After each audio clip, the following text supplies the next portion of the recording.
Go. So this morning, I want to share with you a very, very important topic that if you get the one thing I'm going to spend 25 minutes talking about, if you get this one thing down, it's going to bring so much peace to your life. It's going to remove so much drama, and you are going to be above the storm, not in it or beneath it. And as we're talking about habits, patterns, and behaviors, as a series, I mentioned last week that I'm going to start covering ones that we have to break in our life and how important they are to break certain habits. Because our habits lead us to Christ or lead us away from Christ, right? It's not that which we think and say and talk about so much that affects us. It's that which we do. So we want to have habits that are healthy, that are God-given. There are habits that God gives us that actually keep us safe. You know, we've talked about some good habits: coming to church, forgiving quick, listening to people. We've talked about the habit of treating people well and speaking well to people automatically, and the habit of looking for the light at the end of the tunnel. We've talked about the habit of positive steps forward and always believing better for people than they're acting. But today I want to talk to you about breaking the habit of having to choose sides all the time. One of the problems that we have in our lives as Americans is because our nation is so bipolar. You're either liberal, conservative, Democrat, Republican, because you're for this person, against that person. We have a nation that has been thriving on argument for about 50, 60 years. It wasn't always that way. I mean, we've always had arguments and division and all that stuff. We're regular human beings. But for some reason, in the last many years, the arguing and the fighting is upscaled quite a bit, yeah? And what happens is when we jump in on human arguments, all of a sudden we're screaming and arguing about dead man's thoughts. People aren't around anymore, but we're going to fight and scream about it. We're going to miss the moment of loving and serving and sharing and giving. We're going to miss the joy that's right in front of us because of other people pulling us in on their drama. And so I'm going to give you a really awesome non-biblical but very true biblical statement that Jen taught me. I was getting pulled into some piece of drama and something in the community, and Jen walks over to me, Jen Gathical, and says, "I got something for you to say. Not my circus, not my monkeys." Remember that one? And I thought, that is so perfect, because the person was, had a big problem, and there's all these things going around, and I was supposed to help him chase all these problems down and fix them. And she goes, "Just tell him, not your circus, not your monkeys." So let's repeat that. Not my circus, not my monkeys. Right? That's actually an Eastern European saying about having to chase down other people's problems. No, you don't. No, you don't. Not my circus, not my monkeys. Joshua was in the process of bringing the children of Israel into the promised land. The people that living in Canaan were living horrifically. They were doing terrible, terrible things. They were burning their kids to this god called Moloch in fire. They literally get pregnant on purpose and then burn the child alive. It was horrible. They were getting women pregnant. We know this from archaeology. I went there. I talked to archaeologists. I studied this in college, part of my Bible training. The Canaanites would do crazy things like get a girl pregnant and then beat the baby out of her, put the dead fetus in a jar, get 4 of them going because they'd have more than one wife, and they would put it in the house, and that would be the household gods, and they would pray and worship, and they would do horrible, crazy, crazy things. That's who God said to Israel, go in there and clean them out. And so there was all kinds of tribal warfare, genocide. It's all ugly. None of it's pretty. War is never pretty. And so this was a time when they were coming. Joshua was going up to Jericho, and they were doing all that kind of stuff. And they hadn't repented. They hadn't quit. They weren't going to quit. So it was now Israel's turn to take over the land. And by the way, Israel ended up doing all those same very things of the people that they had driven out. They went and did the same thing. And so Israel, that was used as God's judgment against those people became the judges of Israel because they did the same thing that they had helped punish the people for. That's just flat out history. And so Joshua was about to go into Jericho, march around it and all these things. And It says, now when Joshua was near Jericho, he looked up and he saw a man standing in front of him with a drawn sword in his hand. Joshua went up to him and asked, are you for us or are you for our enemies? Neither, he replied. But as commander of the army of the Lord, I have now come. Then Joshua fell face down on the ground in reverence and asked him, what message does my Lord have for his servant? And the commander of the Lord's army replied, take off your sandals, for the place you are standing is holy. And Joshua did so. A whole bunch of people, a bunch of theologians believe that that was actually the pre-incarnate Christ. I am one of those. I believe that you find in history and you find in Scripture that no angel ever received worship. They'd say, no, I'm a messenger. No, do not do that. I'm a messenger like you.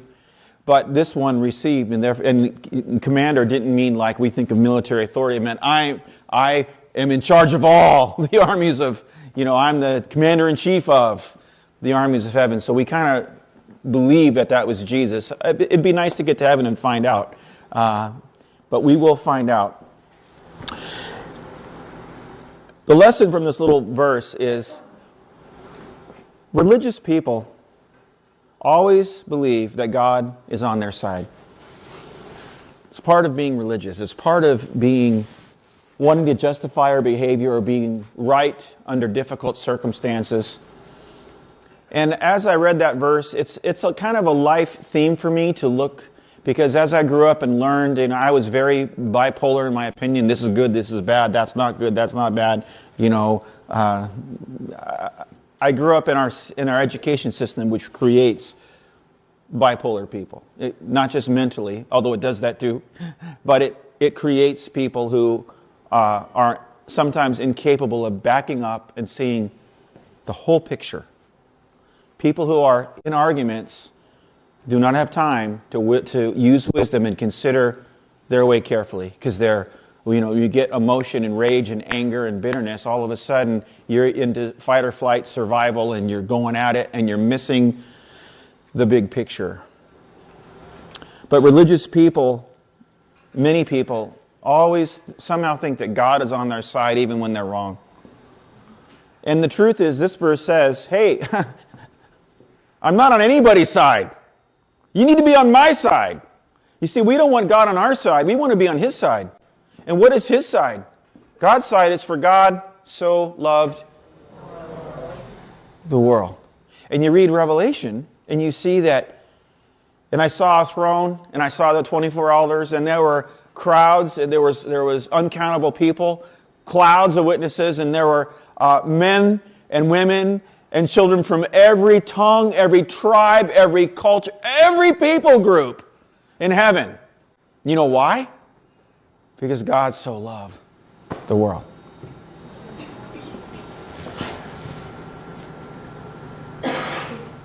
The sad truth is that God did use Israel to punish the Canaanites and drive them out, because they just would not turn. God loves every people group. He has points of redemption in every culture. I've traveled different parts in the world. I've studied history. You can see God's hand. As a Christian, I can look, even in pagan cultures, I can see God trying to influence them and bring them the right course. He loves all people. But if we don't listen, well, things don't go so well. And like I said, the sad part was, after Israel did all that, then they went back to the same practice. And Solomon, who built the temple that everyone tries to get back to, which we shouldn't get back to the temple of Solomon. We should move beyond, because Jesus said, there will come a time where people will worship God in spirit and in truth, not in this temple or on that mountain, but in spirit and in truth. Well, Solomon, after building the temple, within a year brought in Moloch, and his own children were burnt alive on high places. So, we human beings, we are strange creatures. We are creatures of bad habits, patterns, and behaviors. And we who claim to know God find ourselves doing that which the people who say they don't know God do. Do you know what I'm saying? That's just history. Every war ever fought by our country, by Western nations, after Christ. Every war ever fought, you had people on both sides praying to Jesus. Everyone. North and south. How many Southerners we got? God bless you. You're not outnumbered. Actually, most of my family would be, right now there are about 3,800 Mabes in America. There would be about 25,000 or 30,000, but most of my family died fighting under Beauregard, Stonewall Jackson, and Lee. You know, all the Mabes jumped in and they were on the side of the South, most all of them. And most of them didn't go home because they were always the frontline people. And every war ever fought had people claiming Christ on both sides. Not just the South and North, where what's the hymn for the North? Mine eyes have seen the glory of the coming of. It's a very moving thing, but it was written to inspire brother to kill brother unnecessarily.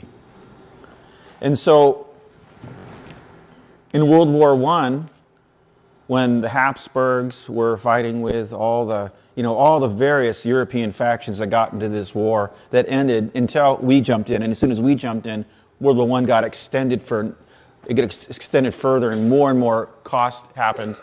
Both sides had clergy praying to Jesus, both sides. World War II, there were Italian Catholic priests blessing all of Mussolini's soldiers as they were going out to fight the Americans and the British. And we had our clergy praying and blessing Jesus on our guys. Just look at history. I'm not saying there isn't a place for armies and safety, and I respect my military friends. But it's funny how both sides always claim God.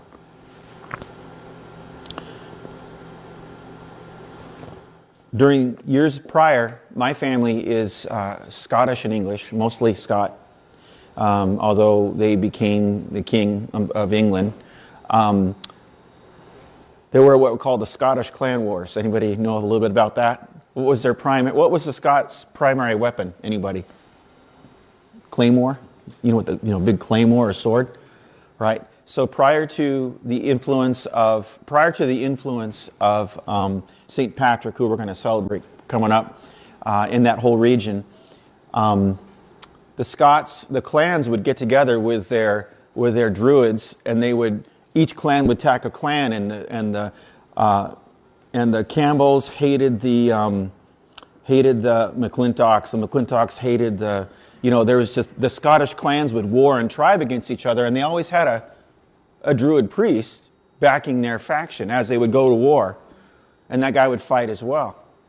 And then after Jesus came to that area, they just exchanged their pagan priest for a Christian priest, and they had to have a cross and fall into battle and go at it, both sides claiming Jesus and going at it to hack and slash. And very few people said, wait a minute, is God really on the side of Scots killing each other?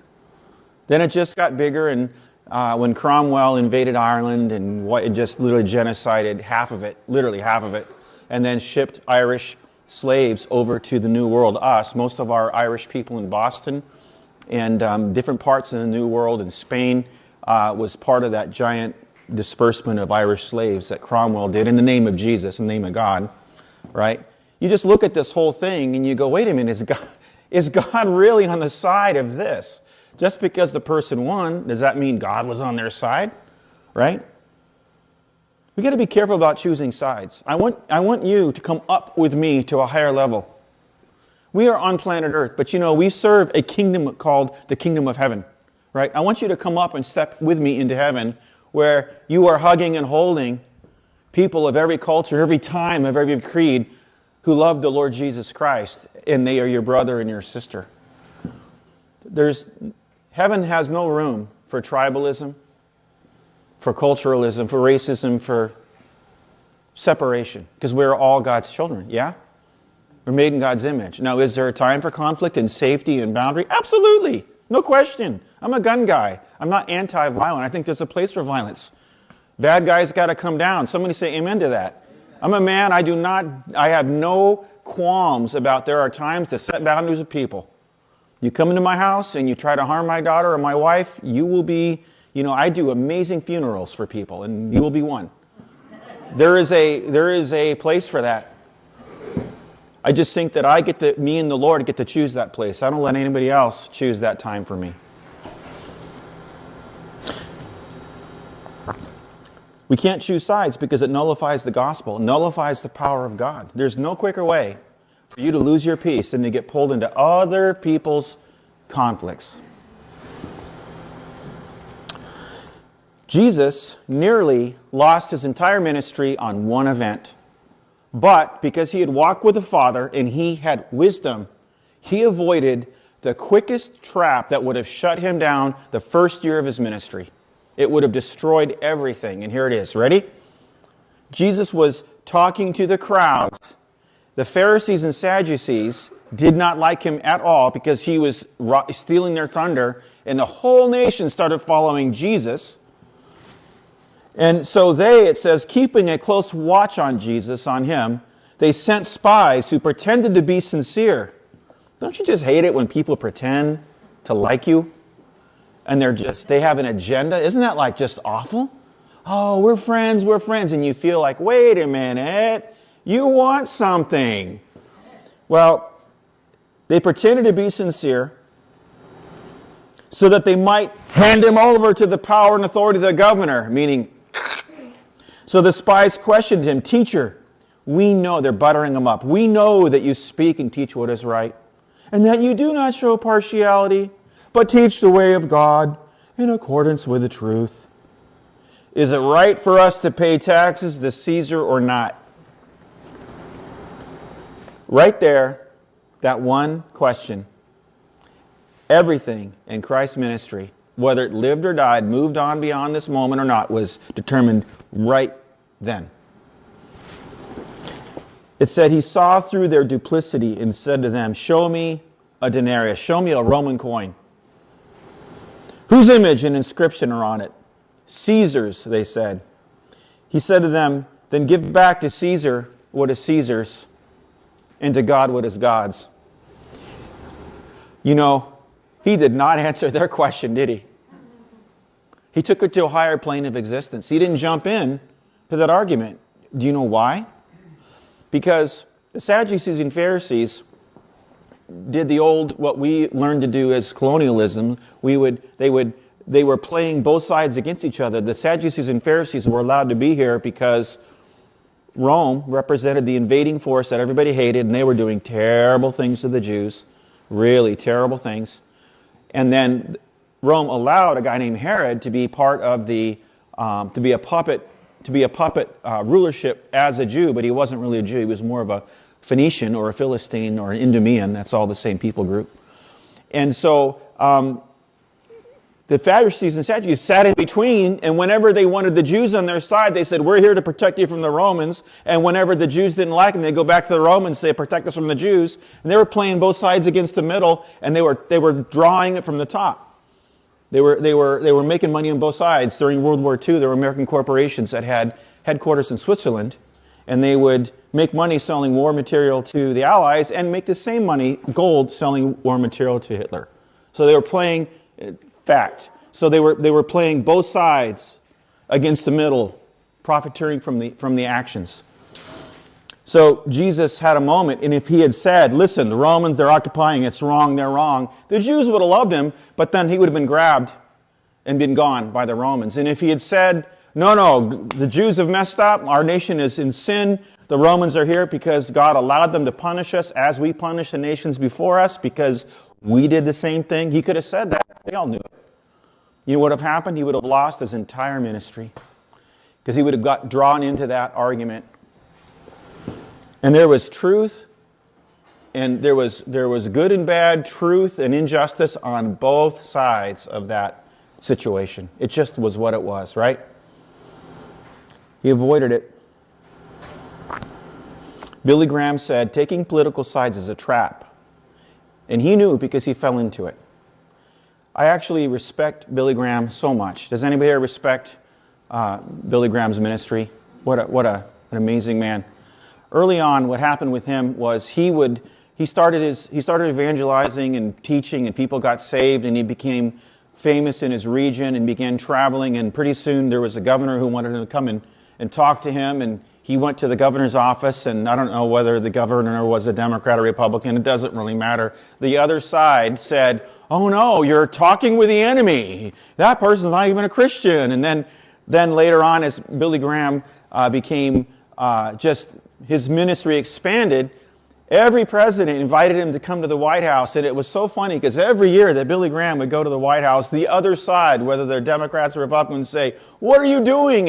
And they gave him a hard time. So the people that would give him the people that would praise him for talking to their president of their political party would curse him for talking and blessing and helping and trying to bring peace to the other one. And so, Billy Graham was a man who said, "Look, I'm not taking sides. The Bible says pray for those in authority over you, so that's what I do." And so it just became for Billy Graham, he just made several comments about, listen, taking political sides is a trap. Just love everybody. Have your opinion, vote your conscience, but love people and treat them well. Remember what happened the last few go-arounds in our country? Families, spouses, friends split over who's voting for who. You all know what I'm talking about, right? It just got crazy, angry, hateful. We're followers of Jesus. Do you know what that means?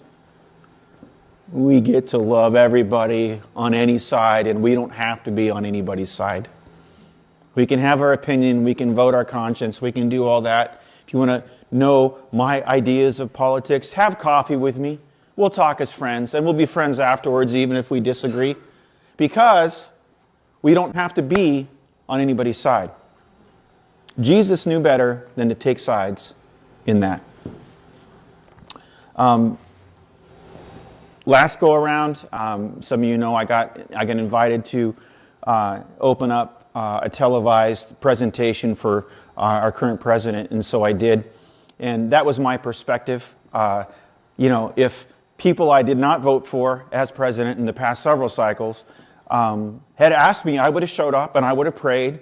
I would have prayed or spoken differently, but I would have prayed and believed God could touch people and heal them. And I've prayed for and blessed. Now, I've never blessed the sin, but I've tried to bless and help the person of people who were prostitutes, people who were Muslims. I've prayed for Hindus. On beaches, I've prayed for Muslim women. I've prayed for Muslim men.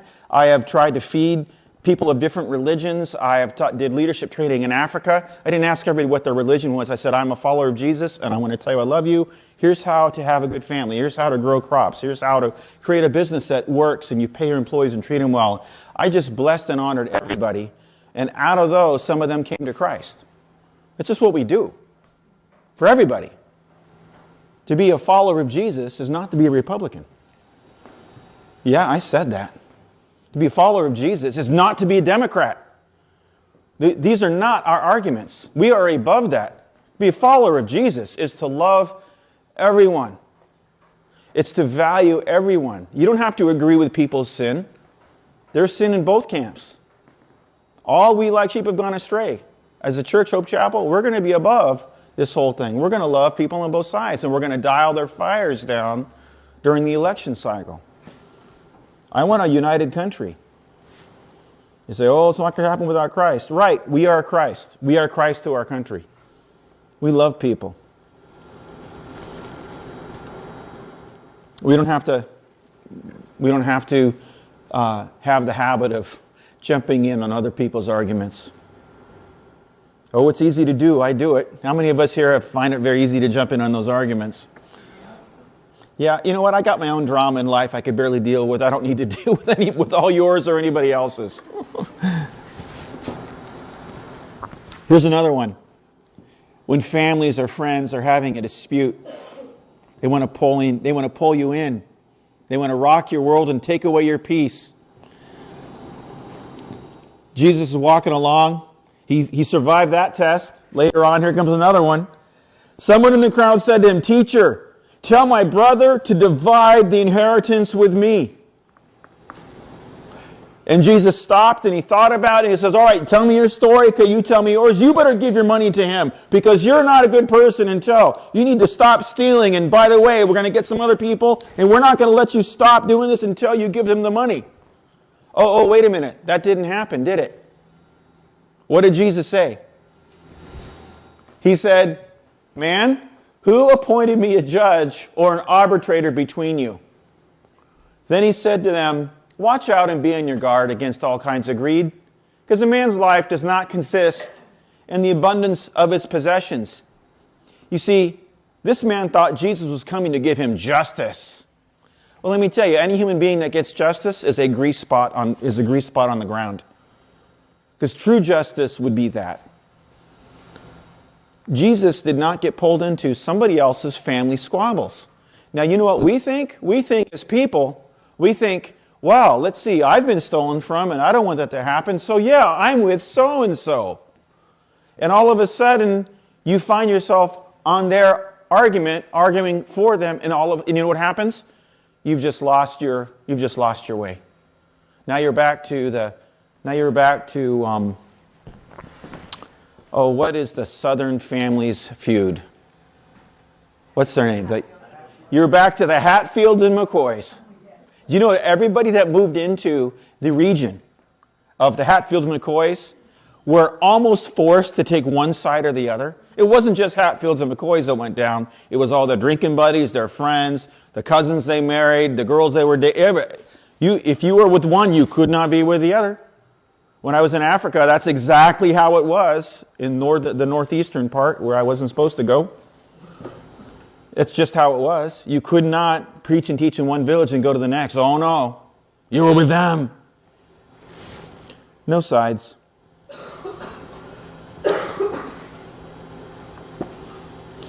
My nephew Jesse is a police officer, and you know the worst calls for him to go on are what they are? Domestic disputes. You know why? He said to me the first year he was working, he goes, oh, Uncle Joe, you won't believe this.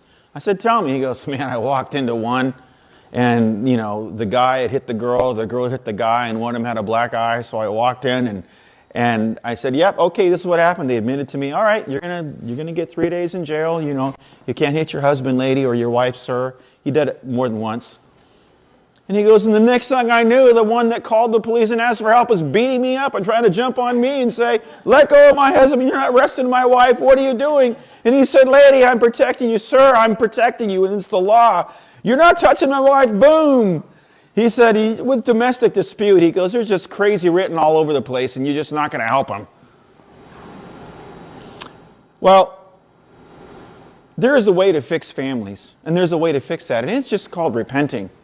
It's called stop, drop, and roll. Stop, drop what you're screaming about, and roll on the ground in repentance. Just stop. I don't think stop, drop, and roll actually meant that, but you know what I'm talking about. All right. As a pastor, I cannot tell you how many times people in the community, because they know, not within our church always, but within the community, because they know that our church serves the Keene community. So people who are not Christians come to me for marriage counseling and family advice all the time. And I want to be that church, you know. They can come here whether they're in our church or not, and we will do our best to help them. Amen? That's just what we do. Well, I cannot tell you how many times I've gotten them from other churches or from the community that have said, Pastor, you need to tell my husband that he needs to do all this. I'm like, okay, I'll tell you what, ma'am. I'm just not going to be on your side in this one. I'm not going to be on his side either. Let me just be the person who gives you some wisdom on how to fix it between you. But don't ask me to be on your side. But he is a bad man, and I thought you, being a man of God, would understand. I'm like, okay, so if you want to talk to me, don't bring me in on your side. I cannot tell you how many times that's the case. And there are many times where apparently you would say, oh, this guy is definitely wrong, or this woman is definitely right, but we're not the judge. We're there to give them peace and grace. Marty, you know exactly what I'm talking about. Sometimes the obvious thing has a root in the other person of a small behavior that they're doing on purpose. And we're not God. We don't know the whole situation. So we don't take sides in divorces. I didn't take a side in a divorce about 15 years ago, and I lost 5 or 6 families out of our church. Why didn't you take her side? I said, because I'm not doing it. I'm not taking her side. I'm on the side of grace and peace and forgiveness and mercy, and neither one of them want to do that. Therefore, it's not a Christian issue. And so I said goodbye to a bunch of friends of mine. But I don't take sides. I will tell the truth, I will encourage, I will love, but I won't take sides. Because arguments that make us choose human sides are the devil's trap. It wasn't just Billy Graham who said that, it was the Apostle Paul. Let me read this to you. In 2 Timothy 2, he said, don't have anything to do with foolish and stupid arguments. I love that word, stupid. My mom used to spank me for saying stupid a lot. That was one of those bad words, because we were part of that flavor of Christianity where if you said anything little, wham! It wasn't all bad. I needed spanking. I did, truly. But it says, don't have anything to do with foolish and stupid arguments, because you know they produce quarrels. And the Lord's servant must not be quarrelsome, but must be kind to everyone. Can you be kind to your political opponent? Absolutely. Can you be kind to your business opponent? Sure. Here's one. Can you be kind to the person that's divorcing you? Oh, that's hard. Oh, I'm from a divorced family, I know.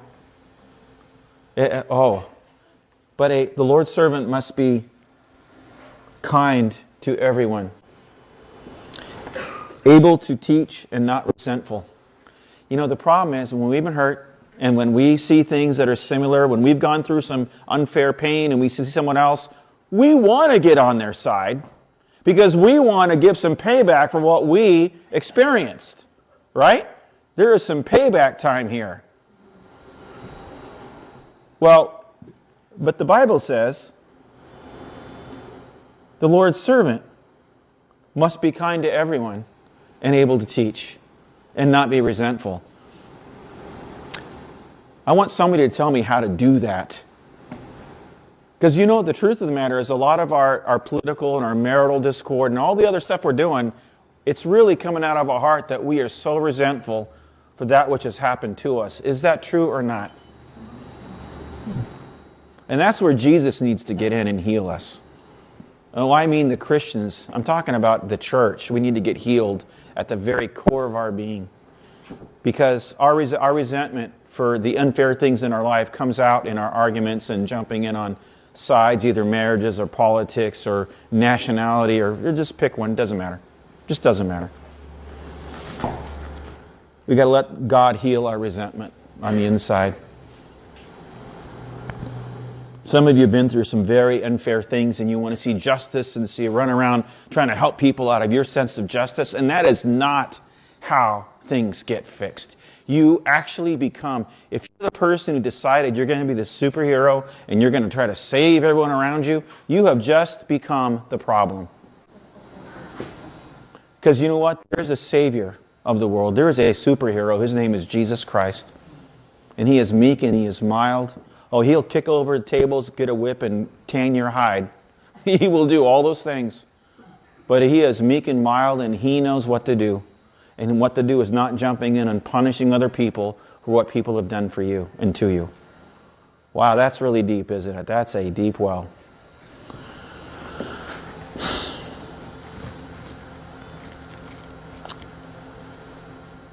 Arguments that make you choose human sides are the trap. All of a sudden you find yourself being God, doing God's work, being God's right hand. I'm going to bring justice. I'm going to save that person. I'm going to...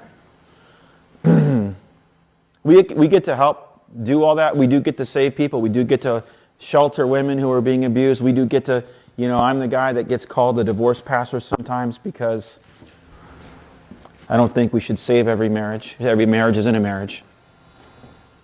But we can't do it of our own volition. We have to do it with Jesus, and we don't do it by taking sides. We do it by bringing righteousness to the situation. I want you to be on God's side. And I'll tell you what His side is. His side is Jesus Christ. For God so loved the world, he sent you to bring justice to all the bad people. No. For God so loved the world that he sent his Son, the Lord Jesus. God's side is forgive. God's side is walk away. Jesus' side instruction was, look, just lose the argument because there are so many more important things. Don't get stuck on this one moment that you can't get beyond. Enjoy this amazing universe he has birthed you into. There's so much more than arguing over stupid little stuff. Anybody grew up watching the Little Rascals on TV? Little Rascals, black and white. Do you know how the man that played Alfalfa died? Do you know how he died? He was in a bar. He had one drink. He dropped a dollar bill on the ground. Somebody else picked it up. He said, that's my dollar. The guy goes, doesn't matter, it was on the ground. And they started fighting. They fought, and he got shot. $1 to a guy that had a lot of money. He gave his life up for $1. Kids had no father. Wife was destitute. Everything lost. His whole life. $1.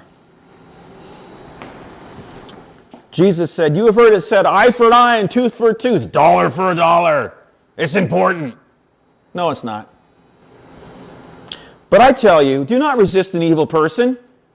If anyone slaps you on the right cheek, turn to the other cheek also. Or if somebody picks up your dollar on the bar floor, say, it sounds like, man, you need it. God bless you. Keep it. That one sentence would have given him 30 years of living. Think about that. If anyone slaps you on the right cheek, turn to them the other. If anyone wants to sue you and take your shirt, hand over your coat as well. If anyone forces you to go 1 mile, go with them 2 miles. Give to everyone who asks you, and do not turn away from the one who wants to borrow from you. Because Jesus' idea of justice is don't get stuck in the moment. Move on. It's just not worth it. Don't get caught up in other people's drama, other people's politics, other people's arguments. Because it's not your circus, and those aren't your monkeys to chase down. You've got your own circus and your own monkeys. We have enough problems to deal with of that which we have already created. How many of us here are spending a lot of our time trying to dig our way out of a hole that we dug ourselves into in life? The older you get, the more you understand that that's what you spend a lot of your time on, both emotionally, relationally, with family, with God, because we've ignored him when we shouldn't have, and we didn't ask him to help us when we should have. And we have enough on us that we have enough to deal with on our own before we jump into other people's. So this year, I want us to all get in the habit, worship team, you want to come up? I want us to get into the habit of not jumping in on other people's arguments because life is too short, it's too precious. We want to enjoy our families, we want to enjoy the moments we have, and we don't have to have other people's drama because we have enough of our own, don't we, to deal with? We want to see our families healed, we want to see our kids saved, we want to see everything go well at this church. So we just, like Jesus Christ, we love everybody. We might not get along with everybody, but we love them and we wish them well. And we're not going to take their drama. It's not going to become ours. Let's stand up and let's close with a song.